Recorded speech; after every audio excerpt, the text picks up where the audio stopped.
안녕하신가요? 저는 50대가 되도록 결혼 한 번 안 해본 아줌마입니다. 제가 평생 컴퓨터 켜서 이런저런 사연을 써볼 수 있다는 것도 모르고 산 사람인데 우연히 아는 분을 통해 라디오 한번 내보라는 말을 듣고 배워왔습니다. 제가 결혼을 안 해봤다고 인사를 드렸잖아요. 사실은 정확히 말하자면 결혼식을 꾸리고 웨딩드레스까지만 입었다고 말씀드리고 싶네요. 제가 바보같이 사기 결혼을 당했거든요. 그때 한참 속상했습니다. 그 기가 막힌 사연은 어디 내놓기 부끄러울 정도로 제가 참 바보 같았는데요. 속에만 담아두면 더 깊이 골마서 생생하게 기억된다며 어디 털어놓으라는 지인 말에 결심했습니다. 고민 많이 하다가 한번 써보게 되었네요. 글을 써가는 내내 서툴고 말씨 하나하나가 투박할 테지만 넓은 아량으로 들어주셨으면 합니다. 저는 30대 때 부모님을 두 분 다 여의었고 하나 있는 친언니와 단둘이 집을 구해서 살았어요. 그전에는 각자 독립하며 지냈는데 친언니가 사고로 형부를 일찍 잃어서 사별을 했거든요. 친언니 혼자서는 도무지 그 슬픔을 극복하지 못하길래 제가 같이 살자고 제안한 거였어요. 그 당시 저는 미혼이었습니다. 친언니랑 저는 2살 정도 차이가 났습니다. 언니랑 단란하게 살아온 지가 근 5년이 지났을 때, 그러니까 저와 언니가 둘 다 40대가 되었을 때 언니가 잔소리처럼 하는 말이 있었는데요. 너도 이제 결혼 생각해야지. 언제까지 내 뒷바라지 해주면서 살래? 나 이제 괜찮으니까 너도 네 인생 살아봐야 하잖아. 연애도 하고 결혼도 하고. 언니는 이미 결혼을 한번 해봐서 더 이상 생각이 없다고 하면서 항상 제게는 결혼을 추천했습니다. 언니도 형부가 살아있을 때는 결혼이 참 좋았다고 하면서요. 그냥 식구가 주는 안정감과는 다르다면서 제게도 배우자가 있을 때 행복을 알게 해주고 싶다고 하네요. 그런 달콤한 말에도 저는 딱히 관심이 안 가더라고요. 결혼에 대한 선망이 전혀 없었습니다. 언니는 제가 자기 때문에 인생을 허비하고 있다고 생각했는데 저는 전혀 그렇게 생각하지 않았거든요. 언니랑 지내면서 제 나름 삶이 즐거웠고 또 가족과 함께 지내니까 옛날 생각나서 좋았단 말이죠. 언니한테 그렇게까지 말해봤는데도 언니는 제가 50 되기 전에는 꼭 남자를 붙여줄 거라고 신신당부를 하지 뭡니까? 저는 그런 언니를 더 말릴 생각은 없었어요. 사실 그냥 하는 말인 줄 알았거든요. 그런데 역시 말렸어야 했나 봅니다. 제 기준에 언니가 그렇게까지 하면서 제게 남자를 찾아주려고 한 줄은 상상도 못했어요. 당시 제가 40 중반 정도였는데 나이가 제 나이 정도면 매칭 아니고서야 남자를 만나기 힘들다는 겁니다.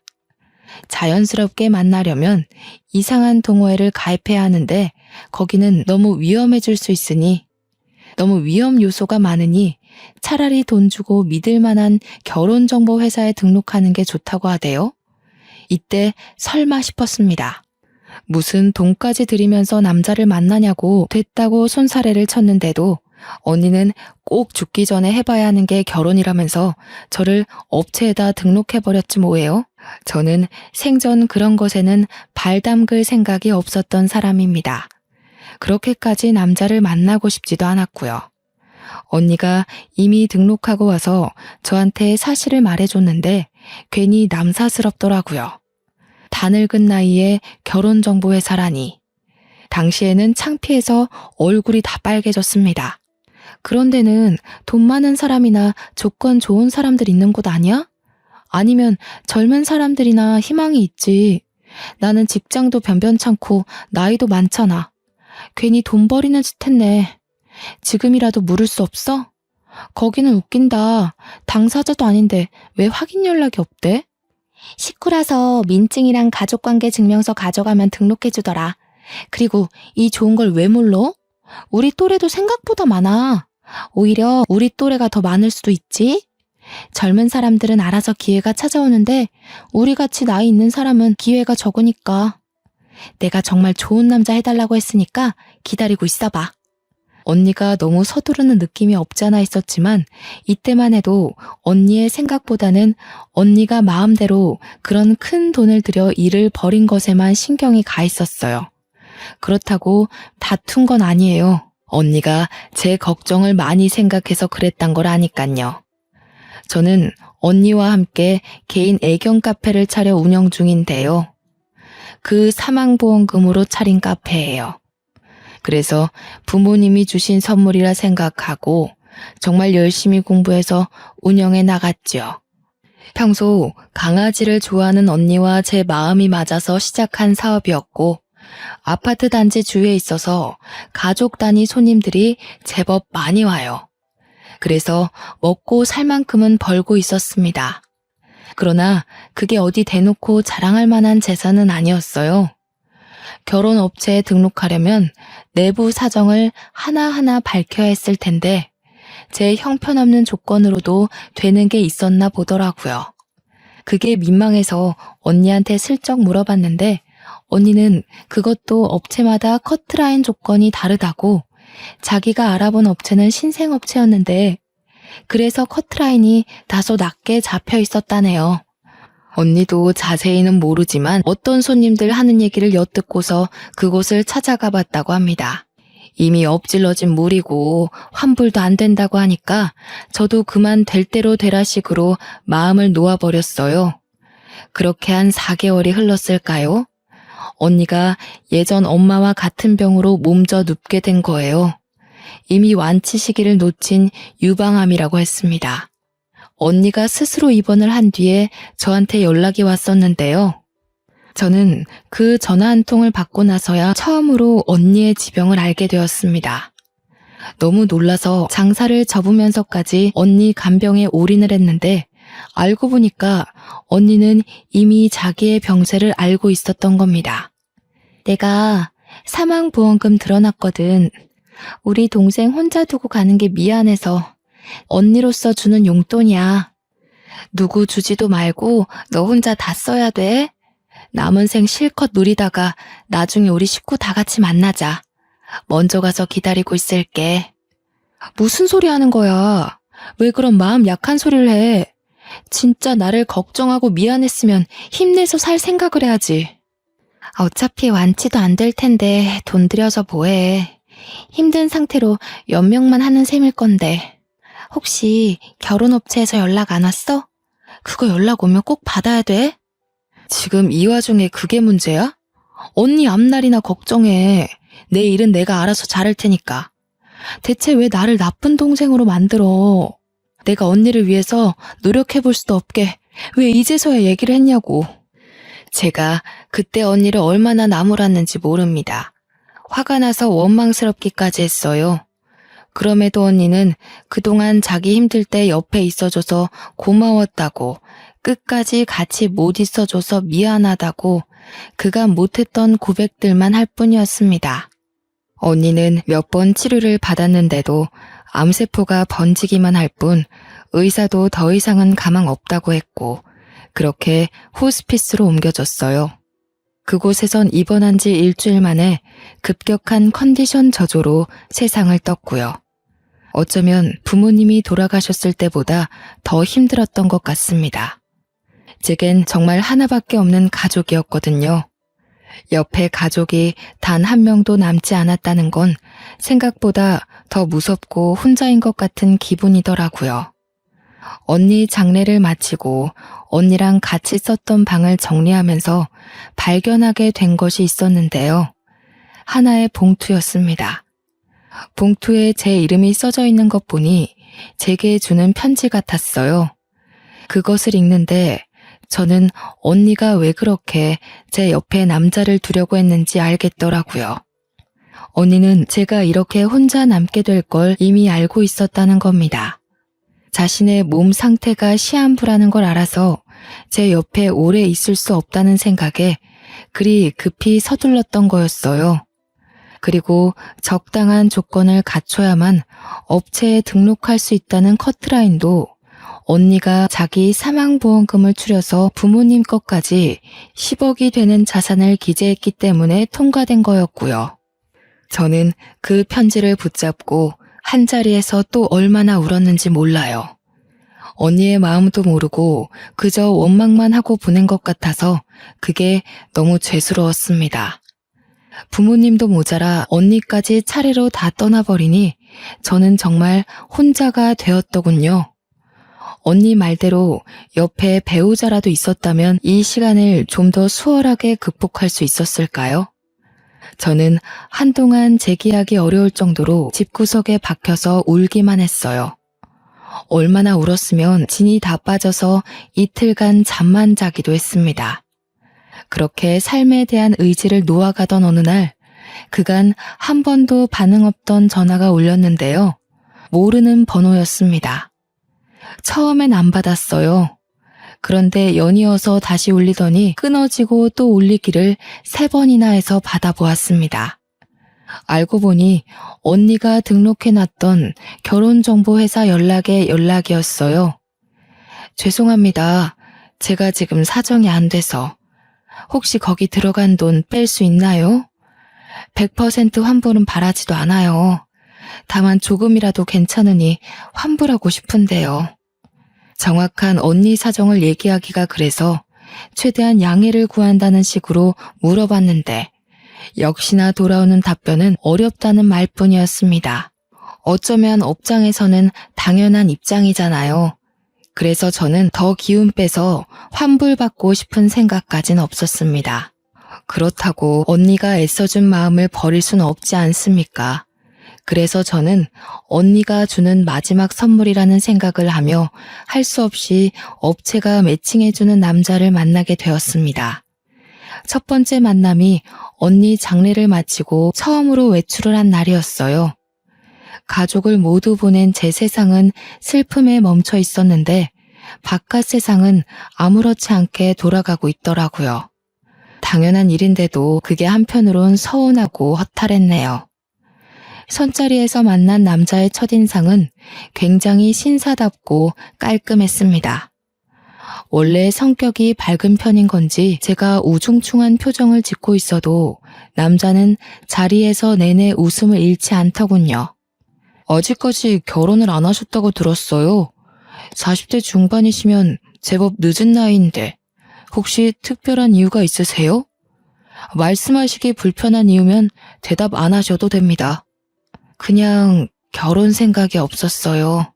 언니가 형부랑 사별해서 같이 살았는데 그렇다 보니까 굳이 결혼해서 가정을 꾸리고 싶은 마음이 안 생기더라고요. 외롭지 않아서 그랬던 것 같아요. 아이고, 그렇구나. 그렇긴 하죠. 가족이 옆자리를 메워주니까 굳이 생사람 만나서 새 가정을 꾸릴 필요는 못 느꼈을 수도 있죠. 그럼 지금도 언니랑 같이 살고 계세요? 아니요. 언니는 지난주에 좋은 곳으로 갔어요. 그래서 제가 지금 누구를 만나고 싶은 마음의 여유가 없어요. 제 태도 때문에 혹시 기분 나쁘셨다면 사과드릴게요. 저도 참 청승 맞았네요. 굳이 언니 사정까지는 얘기할 필요는 없었는데 저의 골마있던 속이 자꾸 입 밖으로 튀어나와 버리더군요. 남자는 무슨 죄겠어요. 그저 좋은 인연 만나고자 나왔을 텐데 저와 매칭이 되는 바람에 시간 낭비, 돈 낭비하게 된 셈이 아닙니까? 저는 눈물이 그렁그렁 맺히는 걸 얼른 티슈로 닦으려고 찾는데 남자가 먼저 제게 건네주었습니다. 그런데 문제는 그 손길이 너무 따스해서 위로받는 느낌이 들어 저도 모르게 눈물을 쏟은 거예요. 저는 남자분에게 고맙다고 고개를 숙인 채 좀 심하게 울었습니다.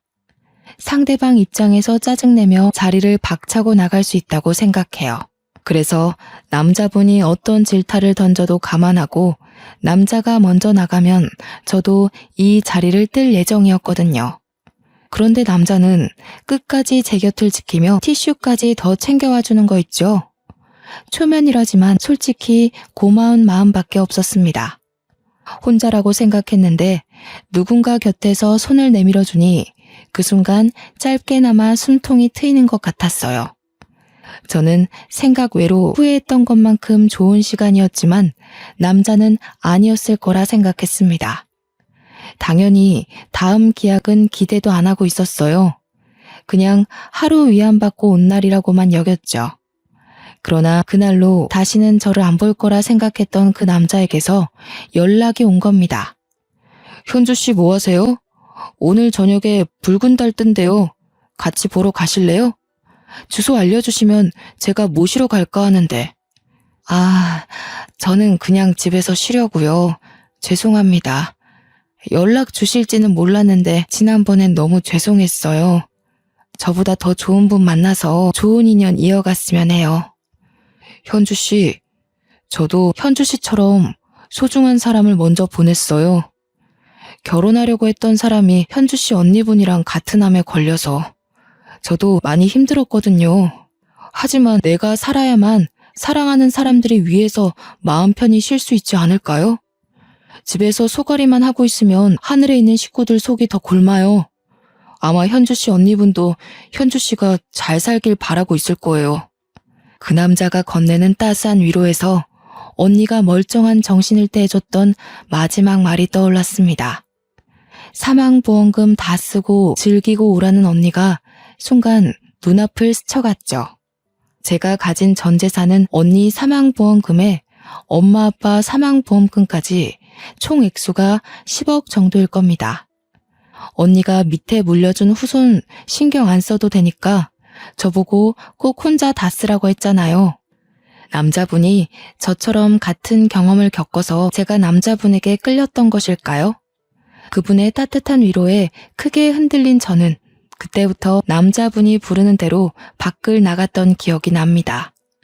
그 남자도 결혼할 여자가 있었으나 결혼까진 못했으니 총각이었고 저도 처녀였잖아요. 아무래도 그게 저희 둘 사이를 급격히 좁히는데 큰 원동력이 아니었나 싶어요. 남자는 여자들이 좋아할 만큼 다정하고 배려심이 깊은 사람이었습니다. 늘 제 감정을 먼저 생각해주며 제 마음속 이야기를 경청해서 들어줬죠. 그 때문에 더 저는 마음 놓고 속내를 비쳤던 것 같네요. 그분 품에서 몇 번이나 언니를 그리워하며 울었는지 모릅니다. 아마 남자는 제가 아니었더라도 그 어떤 여성분들에게 신사 같은 분이 아니셨을까 싶어요.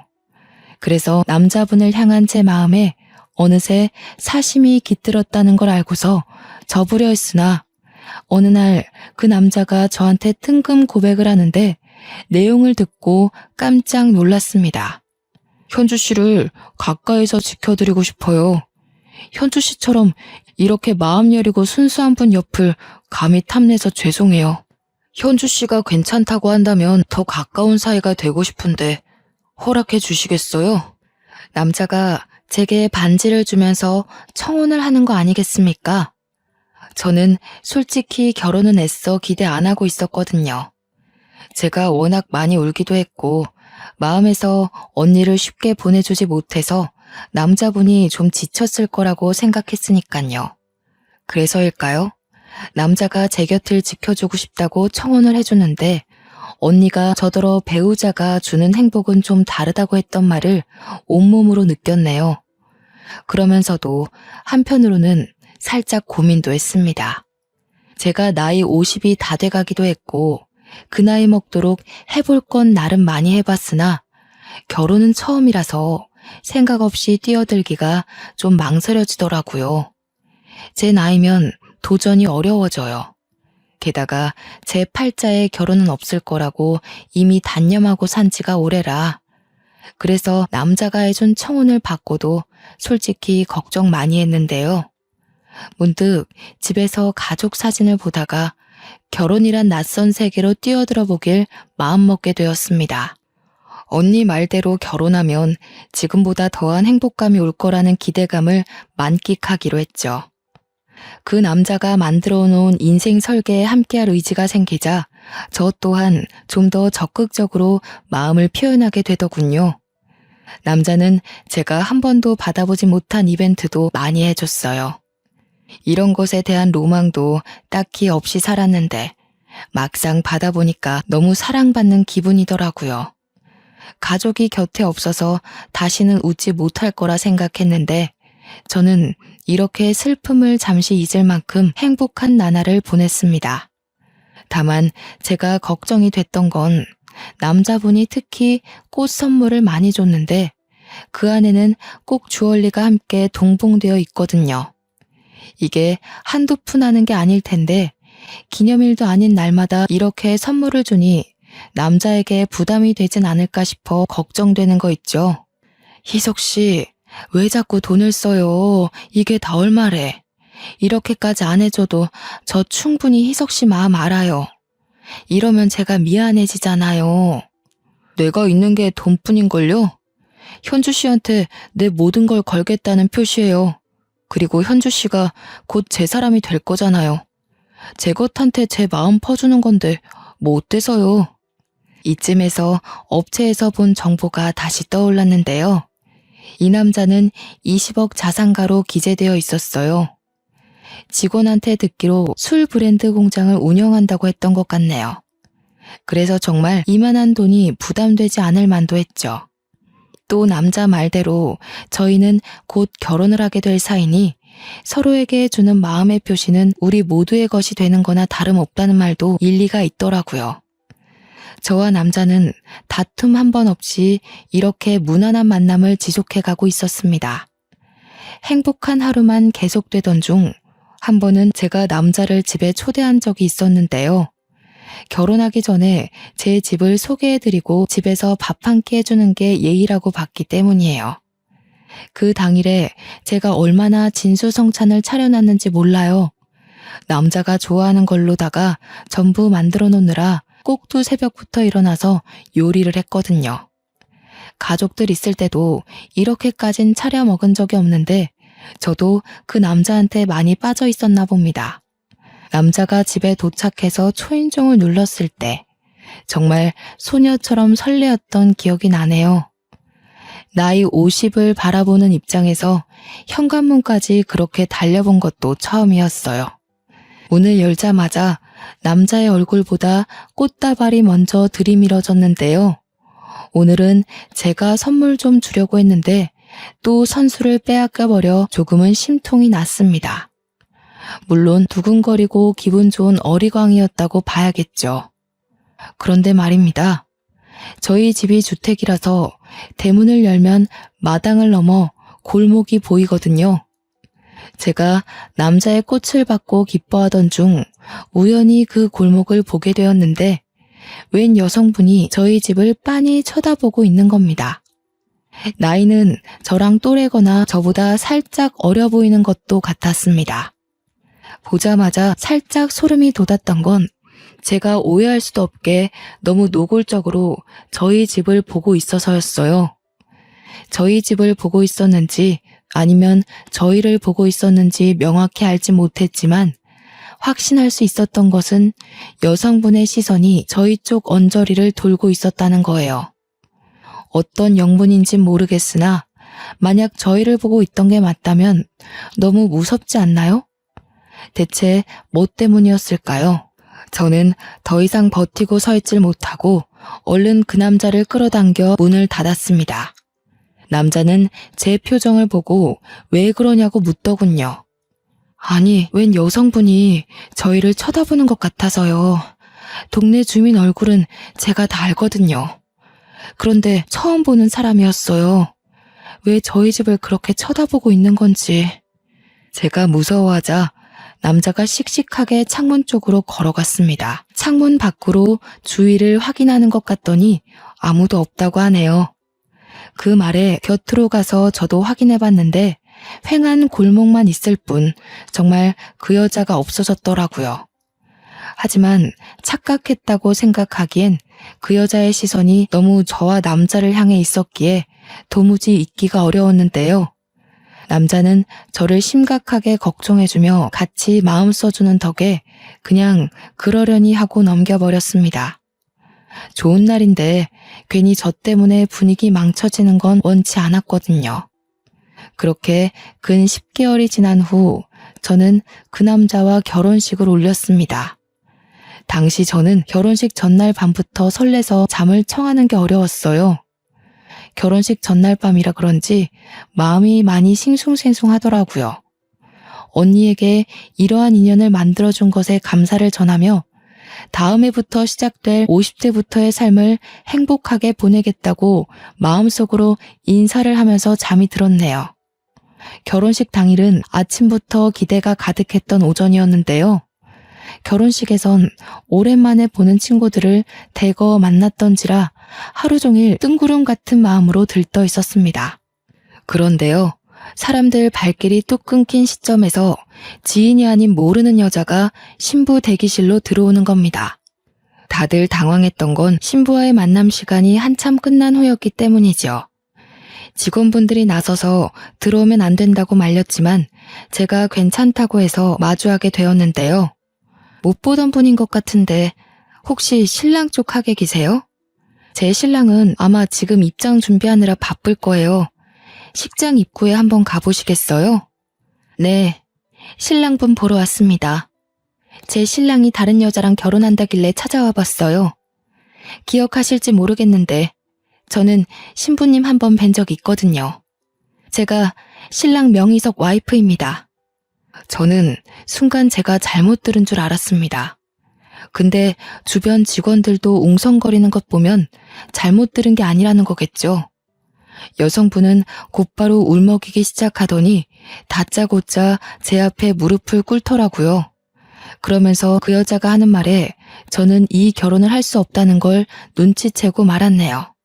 제발 결혼하지 말아주세요. 뱃속에 아이가 있어요. 희석 오빠 아이예요. 원하신다면 아이 태어나고 친자 확인서도 드릴게요. 여자가 대놓고 저더러 결혼하지 말아달라 사정하면서 자신의 신세를 얘기했는데요. 그 순간 머리를 한 대 맞은 느낌이라서 머릿속이 하얀 도화지가 되더군요. 그러니까 이 여자가 하는 말은 지금 제 신랑이 혼인신고 없이 이미 결혼을 한 사람이었고 자기가 제 신랑 부인인데 집안 사정이 어려운 실정이었고 제 신랑이 돈을 구하기 위해서 학위 조작, 재력 조작, 신분 조작을 해서 업체에다 등록했으며 돈 많은 여자 뀌어서 재산 빼먹으려고 했다는 내용이었습니다. 정신없는 와중에 대충이나마 들었던 사실이 이랬다는 거니까 더 세세한 내용은 얼마나 기가 막히겠어요. 제가 그쪽 말을 어떻게 믿죠? 다짜고짜 찾아와서 그런 말을 하면 제가 바로 믿어야 하나요? 저는 제 신랑 말을 먼저 들어야겠어요. 그만 나가주세요. 신랑 쪽에선 분명 아니라고 하겠죠. 하지만 사실이에요. 당신이랑 연애하면서도 남편은 내내 저랑 같은 지붕 아래 살고 있었다고요. 저희 집에 남편 옷이랑 물건 다 있거든요. 원하시면 보여드릴게요. 그러니까 제발 이 결혼 하지 말아주세요. 저 남편 없이 못 살아요. 여자가 덧붙이는 말을 들어보니 제 신랑이 원래 제 돈만 빼먹고 저를 버리려고 했기 때문에 저와의 결혼 얘기는 당연히 없었대요.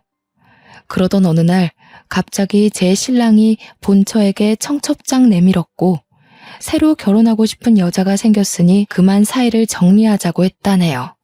뱃속에 아이까지 생긴 여성분 입장에선 이혼을 받아들일 수 없어서 제 결혼식장까지 찾아온 거라고 울부짖었습니다. 이렇게 얘기를 듣던 중 저는 순간적으로 딱 떠오르는 잔상이 있었는데요. 이 여성분이 저를 본 적 있다길래 그게 무슨 말인가 내내 머릿속에 남아 있었거든요. 그런데 바로 그때 그 여자가 아니겠습니까? 신랑을 집에 처음 초대했던 날 섬뜩하게 저희 집을 빤히 쳐다보고 있던 여자 있잖아요.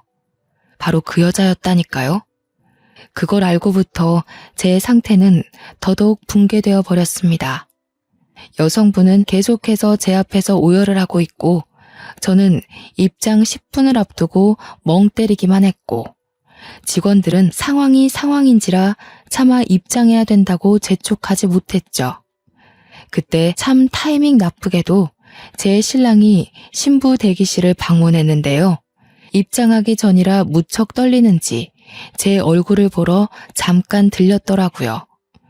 환하게 웃고 있던 신랑 얼굴이 저와 여자를 번갈아 보는 순간 확 굳어버리는데 저는 신랑의 그 얼굴 하나만으로 이 여성분이 했던 말이 전부 진실이라는 걸 알아버렸습니다. 신랑 표정이 알아서 말해주는데 그걸 눈치채고 알아보는 것조차도 제겐 괴로운 일이더군요. 당신이 여긴 어떻게... 이 여자가 진짜? 여기가 어디라고 쫓아와? 내가 허튼 짓 하면 가만 안 둔다고 했지. 할 말 있으면 나를 찾아오라고 했잖아. 심지어 제 신랑은 여태 제가 보지 못했던 험악한 모습으로 여자를 질질 잡아 끌기 시작했는데요. 다정했던 신랑의 모습이 모두 거짓이었다는 것도 여기서 밝혀진 셈이었죠. 여성분은 자기 신랑한테 우악스럽게 끌려가면서도 신랑한테 계속 매달리며 사정을 했습니다. 어떻게 당신 애를 보고도 이럴 수가 있어? 어떻게 나한테 이래? 돈만 구해온다고 했잖아.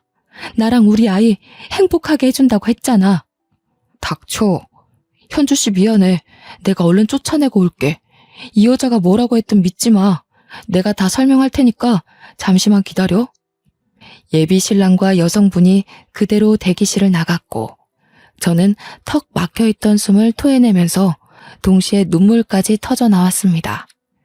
직원들이 휴지를 가져와 제 눈물을 닦아주었어요. 거기다 대고 저는 흐느끼며 부탁을 했죠. 경찰 좀 불러주세요. 선생님들, 저 사람들 좀 잡아가달라고 해주세요. 죄송합니다. 저 때문에 헛고생하셔서 죄송해요. 직원들은 저를 달래주면서 위로의 말도 같이 전했어요. 그리고 경찰 부르는 걸 잠깐 망설이는 듯 했으나 곧 속속들이 움직임을 보였습니다. 이 모든 초토화가 고작 10분이란 짧은 시간에 일어났던 일들이에요. 제가 경찰을 불러달라고 애원했을 때는 이미 결혼식 입장 시간이었던 겁니다. 상황을 뒤늦게 한 사회자가 아마 결혼식을 중단했을 거예요. 하객들이 자리를 정돈하고 뜨던 와중 식장에 신랑과 신부가 아닌 경찰이 난입했었는데요. 경찰들이 밖에 있던 신랑을 찾아서 연행했다고 하더라고요. 원래는 그대로 경찰서에 끌려갈 처지였지만 신랑이 저 한번 만나게 해달라고 사정을 하는 바람에 경찰과 동행하여 신부 대기실을 찾아온 거 있죠. 다시 마주한 신랑이 옆에 경찰을 끼고서 제게 무릎을 꿇고 빌기 시작하는데 저는 그 모습을 보면서도 행복했던 10개월간의 만남이 몽땅 부서지는 느낌만 받았습니다. 미안해 현주 씨. 저 여자와의 관계를 얘기 못한 건 미안한데 내가 정말 사랑하는 건 현주 씨가 맞아. 저 여자가 뭐라고 했든 다 거짓말이야. 저 여자 나 모함하려고 찾아온 거라고. 그렇다고 하기엔 내가 들은 게 너무 많아요, 희석 씨. 내 재산이 탐나서 나한테 접근했던 거였어요? 제가 희석 씨한테 어떤 심정으로 가정사를 털어놓은 건데 어떻게 사람이 그리 간사해요? 아니야, 오해라니까. 저 여자가 그런 소리 하든? 내 말을 믿어야지 왜 엉뚱한 사람 말을 믿어. 현주 씨, 그러니까 내가 다 설명하겠다고 했잖아요. 현주 씨가 경찰 부른 거죠. 내가 당신한테 10개월 동안 얼마를 쏟아부었는데 정작 내 돈 빼먹은 건 당신이잖아. 제 신랑은 자기 분을 못 참고 혼자서 욕까지 짓거렸습니다. 제 앞에 처음 드러내는 날것의 모습이었을 테지요. 그때의 신랑은 정말 제가 알던 사람과는 완전 다른 사람이었어요. 제게 화를 내면서도 미친 사람처럼 계속 저를 붙잡고 늘어졌습니다. 그 순간 신랑이 쫓아낸 줄 알았던 여자가 마찬가지로 경찰한테 연행된 채로 다시 찾아와서는 신랑 신상에 대해 모조리 고백하기 시작했는데요. 경찰 선생님, 저 사람 이런 사기 처음 아니에요. 아마 여기저기 돈 떼인 여자들 많을 거예요. 당장 제 남편 잡아가서 죗값 치르게 해주세요. 완전 드라마 같은 상황이 아닙니까? 제가 다 늦은 나이에 무슨 부귀영화를 누리겠다고 결혼을 하고자 했던 건지 순간 행복을 기대했던 제 자신이 2배로 무너지는 기분이었어요. 본처는 자기 남편이 저와 결혼해서 자기를 떠날 바엔 그냥 감옥을 보내는 게 낫다고 판단했나 봅니다. 아주 적극적으로 자기 남편의 민낯을 샅샅이 밝혀주더군요. 그 때문에 신랑은 참지 못하고 제 손을 놓고서 본처한테 뛰어갔습니다. 그 두터운 손으로 본처의 머리채를 꽉 잡는데 하마터면 닭싸움이 될 뻔했던 걸 경찰이 나서서 상황이 진정되었네요. 바깥에는 하객들 쫙 깔려 있었습니다. 저는 일부러 얼굴 비추지 않고 한참 신부 대기실에만 있었어요. 친구들이 저를 걱정해서 만나고자 했으나 당시 저는 아무도 보고 싶지 않았던 듯합니다. 한참 그곳에서 울기만 했거든요. 그리곤 정신을 차려서 신랑과 그 여자를 고소했습니다. 당연히 사람 신원을 제대로 파악하지 못한 결혼정보회사에도 손해배상을 청구했고요. 제가 웬만하면 재산을 대거 사용해 본 적은 없는데 정말 엉뚱한 곳에 아까운 돈을 써버린 셈이 되었네요. 변호사님 도움을 받아서 최대한 소송할 건 모두 했으나 차마 상간녀 소송은 못했습니다. 어찌 보면 저야말로 그 여성분에게 상간녀 아니었겠어요? 변호사님 말로는 제 신랑이 사실혼 관계였다는 걸 숨겼고 저는 그가 유부남인 걸 모르고 있는 상태였으니까 위자료 청구 소송이 들어오더라도 당연히 기각될 거라고 하더군요. 그런데도 하지 않았습니다. 그냥 긴 싸움을 하고 싶지 않았던 것 같아요. 그런 곳에 더는 기운 뺄 마음의 여유가 없었던 거죠. 그렇게 힘든 시련을 마무리 짓고 저는 식구들을 한데 모아놓은 묘자리를 찾았습니다. 언니, 내가 결국 이 모양 이 꼴이 됐어. 괜히 잘 살아보겠다고 욕심내서 그런가 봐. 그냥 우리 강아지들 데리고 평범하게 지내다가 갈게. 이런 모습으로 찾아와서 미안해. 저는 해가 저물기 전까지 묘자리 앞에 앉아 있다가 내려왔어요. 이미 카페 개들은 우리 집에 있었고 내일부터 다시 카페를 오픈해야 되니 개들을 옮기기 전에 매장 청소를 해야 했습니다. 그래서 늦은 저녁쯤 카페를 찾았죠. 그런데 카페 앞에 누가 서 있더라고요. 손님이 찾아온 건가 싶어서 내일부터 정식 운영한다고 말해주기 위해 다가갔는데 그 남자 손님은 다름 아닌 얼마 전 제 결혼식을 참석했던, 그러니까 고등학교 때 사귀었던 남자친구였습니다. 나이 50에 남자친구란 말을 입에 올리는 것이 여전히 어색하네요.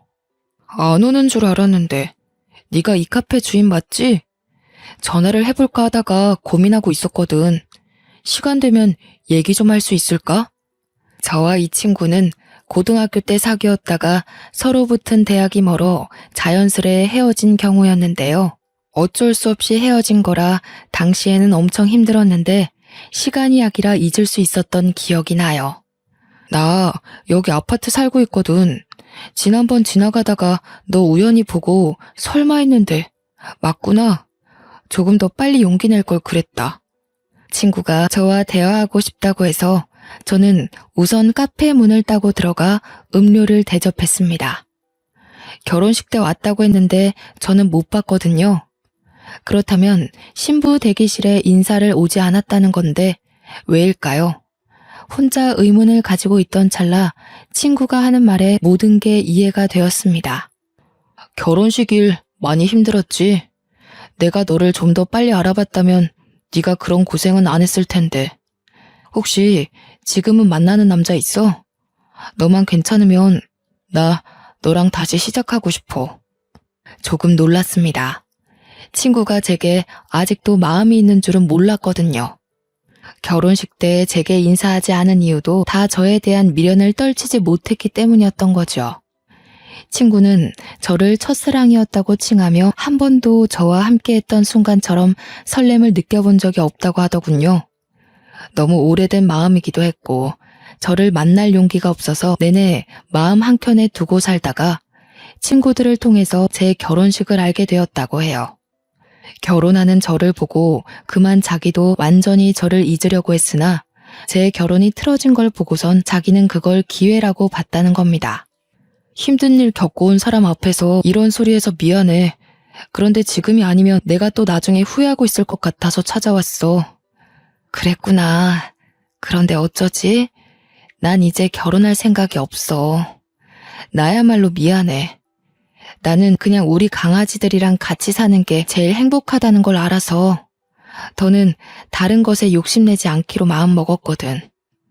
저의 조심스러운 거절에도 친구는 괜찮다고만 했습니다. 꼭 결혼을 해야만이 서로가 함께 있을 수 있는 거 아니지 않냐고. 그냥 옆에만 있게 해달라고 하네요. 관계의 정리는 같이 지내면서 언제든 바뀔 수 있으니 억지로 관계를 정의 내리는 건 자기도 싫다고 하면서요. 그날은 제가 차마 확답은 주지 못하고 헤어졌는데요. 그 뒤로도 친구랑 같은 아파트라서 그런지 자주 보게 되었습니다. 친구는 제게 부담되게 다가오거나 선을 넘지 않았어요. 와서 손님이 많으면 카페 일을 도와주기도 했고 강아지들 관리에도 큰 보탬이 되어 주었어요. 그렇게 3년이 지난 현재까지도 저와 친구의 관계는 제자리 걸음 중입니다. 친구는 아직도 제 카페에서 개들이랑 시간을 보내고 저와 얼굴 마주하는 게 좋기만 하다고 하네요. 참, 친구도 아직 결혼을 안 했대요. 다른 여자한테 마음이 안 간다는 이유만으로 계속 결혼을 미뤄왔다고 하더라고요. 그렇다고 또 제게 결혼을 언급하는 건 아니었어요. 친구의 감정이 어떤지 제가 먼저 궁금할 정도로 친구는 자신의 마음을 묻어두기만 했죠. 남자한테 크게 당해서 결혼식까지 망쳐본 제가 바보 같게도 또 남자한테 흔들리고 있으니 얼마나 한심합니까? 감정이 앞서는 이 마음을 억누르는 것도 참 힘든 일이더군요. 그러면서도 한편으론 모른 척 제 감정이 시키는 대로 넘어가 볼까 싶기도 해요. 이 감정을 한 번 더 믿고 가봐도 되는지 지금은 그 생각으로 고민이 깊습니다. 사연을 이렇게 써내려가는 게 맞는지 기억을 떠올려보며 작성하느라 시간이 좀 오래 걸렸습니다. 남들에게 제 이야기를 전하는 게 역시 보통 일은 아닌 듯 싶네요. 하늘에서 허락해주는 제 세월이 어디까지인지 모르겠으나 제가 조금은 두려움을 걷어낼 필요가 있는 걸까요? 다른 사람들은 저 같은 상황을 직면했을 때 보통 어떤 결정을 내리는지 궁금합니다. 누구는 원래 사람한테 대이기도 하면서 사람한테 치유받고 그러는 거라고. 삶이 본래 그렇게 살 수밖에 없도록 만들어졌다고 하는데 그 말이 맞는 걸까요? 그만 마음을 내려놓아야지. 그때 크게 당한 사건을 그만 잊어야지. 하는데도 이 두려움을 완전 모른 채 하는 게 참 어려운 일인 것 같습니다. 그래도 그 친구한테 참 고마운 것이 있어요. 매일 곁에서 같이 있어주는 친구의 노력 덕분에 제가 혼자라는 생각에서는 벗어났다는 겁니다. 저는 세상에 혼자 남겨진 것 같다는 생각 때문에 외롭거나 무섭지는 않아요. 아마 저는 이렇게 저만의 속도대로 마음을 추스르다가 친구에게 서툰 감정을 고백할지도 모르겠네요. 젊을 때는 혼자 있는 삶이 마냥 자유롭고 혜택이라고 생각했었는데요. 소속감이란 게 사람 감정에 참 큰 기여를 하더라고요. 젊을 때는 가족이 있었잖아요. 어디서 뭘 하든 혼자 하더라도 제 뒤편에는 늘 가족이란 울타리가 있었잖아요. 그게 없어진 어디에도 소속되지 않는 삶을 산다는 건 감히 생각만으로 느낄 수 있는 기분이 아니더군요. 그래서 말씀드리고 싶어요. 사랑하는 사람과 묶여있는 가족이 있다는 건 참 든든한 시간이에요. 너무 익숙해서 우리가 못 느끼는 것뿐이지 우리는 늘 가족한테서 조건 없는 지지를 받으며 살아가고 있다는 걸 꼭 기억하고 가족에게 사랑의 표현을 많이 해주시면 좋겠습니다. 먼저 겪은 입장에서 알려드리는 건데 이미 그런 가족을 잃고 나서 깨달음을 얻는다는 건 생각보다 많이 힘들어요. 그러니 꼭 있을 때 잘합시다. 끝마무리 인사를 어떻게 해야 할지 모르겠네요. 그저 모든 분들이 아픔을 덜 느끼는 방향으로 지혜롭게 살아가셨으면 합니다. 여태까지 경청해 주시고 관심 가져주셔서 고맙단 말씀 드리고 싶어요. 그럼 이만 글을 마치도록 하겠습니다.